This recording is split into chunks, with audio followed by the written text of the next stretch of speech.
കേരള പഞ്ചായത്ത് വാർത്താ ചാനൽ പുരസ്കാരോത്സവം 2025 സംസ്ഥാന സമഗ്ര തദ്ദേശ അവാർഡ് കോതമംഗലം ബ്ലോക്ക് പഞ്ചായത്ത് കരസ്ഥമാക്കി.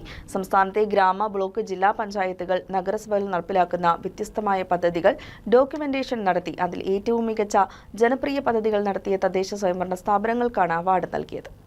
മികച്ച കുടിവെള്ള പദ്ധതികൾ, സ്മാർട്ട് അംഗനവാടി, കളിസ്ഥലങ്ങൾ, കാർഷിക ക്ഷീരമേഖലയിലെ പദ്ധതികൾ, ഗ്രാമീണ വികസന പദ്ധതികൾ തുടങ്ങി എല്ലാ മേഖലയിലും നടത്തിയ പ്രവർത്തനങ്ങൾ പരിശോധിച്ച് അവ ഡോക്യുമെന്ററിയായി ചിത്രീകരിച്ചാണ് അവാർഡിന് സമർപ്പിച്ചത്. തൃശൂർ ടൗൺ ഹാളിൽ നടന്ന ചടങ്ങിൽ ഉന്നത വിദ്യാഭ്യാസ വകുപ്പ് മന്ത്രി ആർ ബിന്ദുവിൽ നിന്നും Kothamangalam block panchayat president PM Basheer, vice president Diana Nobi, standing committee ചെയർമാൻമാരായ ജോമി തെക്കേക്കര, സാലി ഐപ്പ്, ജെയിംസ് കോറമ്പേൽ, ബ്ലോക്ക് പഞ്ചായത്ത് അംഗങ്ങളായ നിസാമോൾ ഇസ്മായിൽ, TK കുഞ്ഞുമോൻ, ആനീസ് ഫ്രാൻസിസ് എന്നിവർ ചേർന്ന് പുരസ്കാരം ഏറ്റുവാങ്ങി. മാതൃകാപരമായ ഒട്ടേറെ പ്രവർത്തനങ്ങൾ കാഴ്ചവെച്ചുകൊണ്ട് അതിസാധാരണക്കാരായ ജനങ്ങളോട് ചേർന്ന് നിന്ന് ക്ഷേമ പരിപാടികളും മികച്ച പ്രവർത്തനമെല്ലാം നല്ല നിലയിൽ കൊണ്ടുപോകുന്ന സ്ഥലങ്ങളാണ്.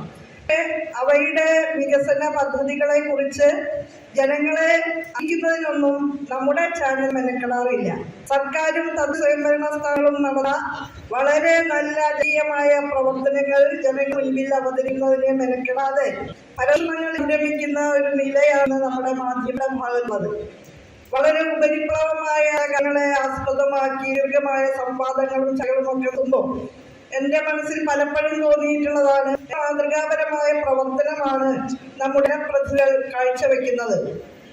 പ്രത്യേകിച്ച് പഞ്ചായത്തിലെ വളരെ ഒരു ഓണർ ലഭിക്കുന്ന പഞ്ചായത്ത് മെമ്പർമാരും വൈസ് പ്രസിഡന്റുമാരും പ്രസിഡന്റുമാരും ഒക്കെ ശരി 18 മണിക്കൂർ ജോലി, അത് ഒരു അതിശക്തിയല്ല എന്നുള്ളതാണ്. പലരും വളരെ കഠിനാധ്വാനം ചെയ്തിട്ടാണ് തങ്ങളുടെ മുന്നിൽ വന്നു നിൽക്കുന്ന ജനങ്ങളുടെ പ്രശ്നങ്ങൾ പരിഹരിക്കാൻ വേണ്ടി പ്രവർത്തിക്കുന്നത്. നോക്കാനോ മറ്റ് കാര്യങ്ങളിൽ ഏർപ്പെടാനോ സ്വന്തം കാര്യങ്ങൾ നോക്കാൻ വേണ്ട പോലെ സമയം ലഭിക്കാറില്ല എന്നുള്ളതാണ് ആദ്യം.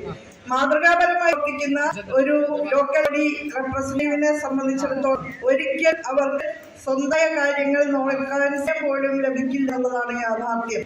അങ്ങനെ ഇരിക്കെ അവർക്ക് അംഗീകാരം നൽകാനും നമ്മുടെ ഗ്രാമപഞ്ചായത്തുകൾ സംഘടിപ്പിക്കുന്ന മാതൃകപരമായ പദ്ധതികൾ ജനസമക്ഷം അവതരിപ്പിക്കാനും ഒരു തയ്യാറാക്കുന്നു എങ്കിൽ തീർച്ചയായും ഇതിനെ അല്ലാതെ എങ്ങനെയാണ് നമ്മൾ പ്രവർത്തിക്കേണ്ടത്.